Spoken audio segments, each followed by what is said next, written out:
Bismillahirrahmanirrahim. Assalamualaikum warahmatullahi wabarakatuh. Apa kabar anak-anak ustazah yang soleh dan solehah? Semoga kalian dalam keadaan sehat dan selalu dalam lindungan oleh Allah Subhanahu wa Ta'ala. Dan pastinya masih tetap semangat dalam belajar di hari Jumat ini, yaitu pembelajaran matematika. Sebelum kita mulai pembelajaran matematika, kita bersama-sama dahulu dengan membaca basmalah. Bismillahirrahmanirrahim. Hari ini kita akan belajar yaitu tentang data. Sebelumnya di minggu kemarin kita sudah melaksanakan PTS ya, mudah-mudahan nilai kalian memuaskan. Dan seminggu sebelumnya kita sudah belajar yaitu tentang kedudukan dua garis. Nah, hari ini kita berlanjut materi baru yaitu tentang data.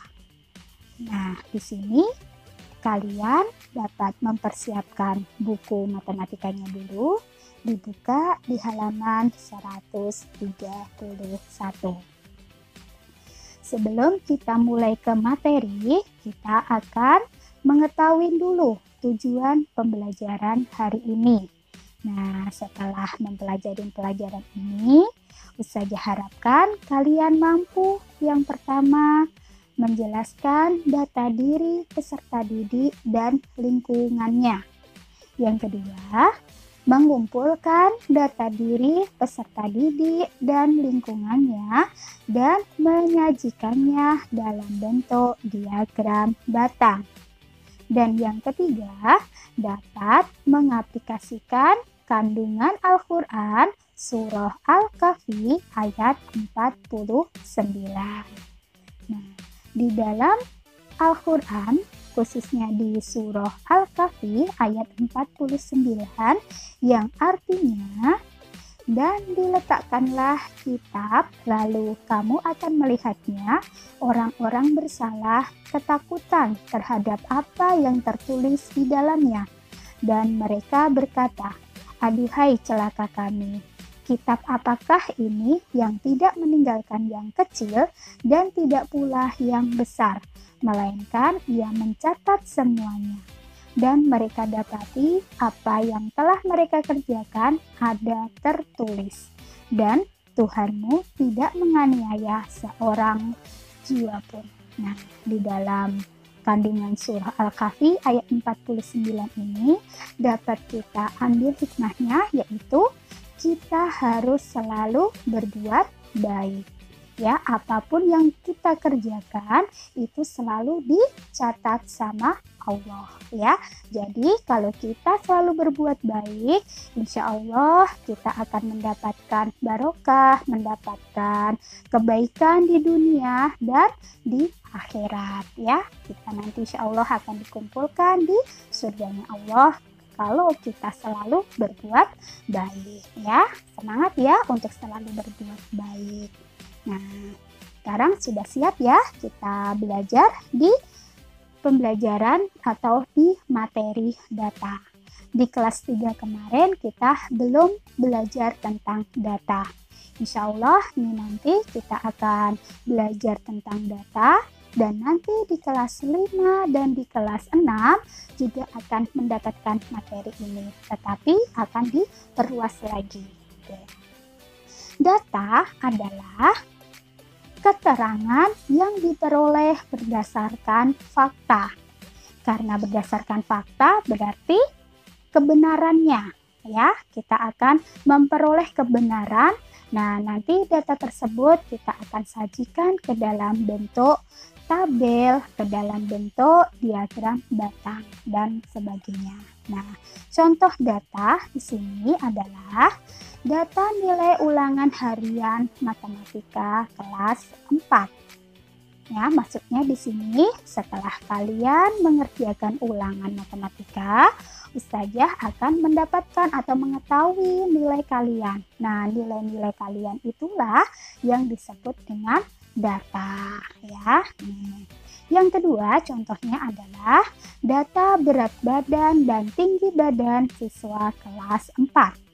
Nah, untuk mengetahui berapa sih tinggi dan berat badan kita, nah kita pasti akan menimbangnya atau mengukurnya untuk menentukan tinggi badan kita. Nah, setelah kita mengetahui berat dan tinggi badan, itulah yang kita dapatkan atau yang kita maksud untuk mendapatkan data.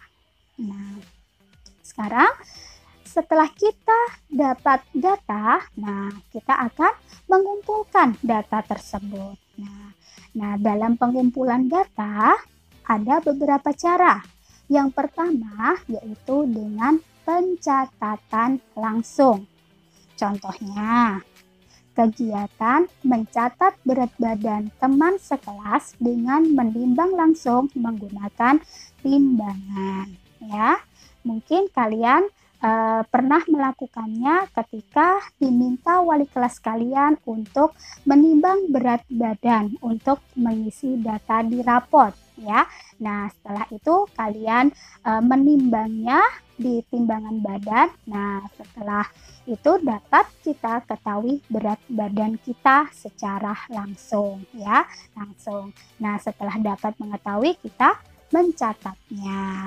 Yang kedua, contohnya adalah seorang pedagang sepatu sedang membuat daftar persediaan pasang sepatu sesuai dengan ukurannya. Nah, seorang pedagang ketika dapat orderan sepatu yang banyak, nah langsung disusun berdasarkan ukurannya. Ukuran dari 33 dikumpulkan, ukuran dari 36 dan sebagainya. Nah, itu adalah dicatat secara langsung. Nah, yang kedua yaitu dengan wawancara. Wawancara adalah tanya jawab dengan seseorang untuk dimintai keterangan akan sesuatu hal. Contohnya, ketika kalian ingin mengetahui hobi, kesukaan makanan, cita-cita kepada teman di kelas, pastinya kita melakukan wawancara ya. Nah, sebagai contohnya di sini, nah ketika kalian memberikan pertanyaan kepada teman kalian. Nah, ya.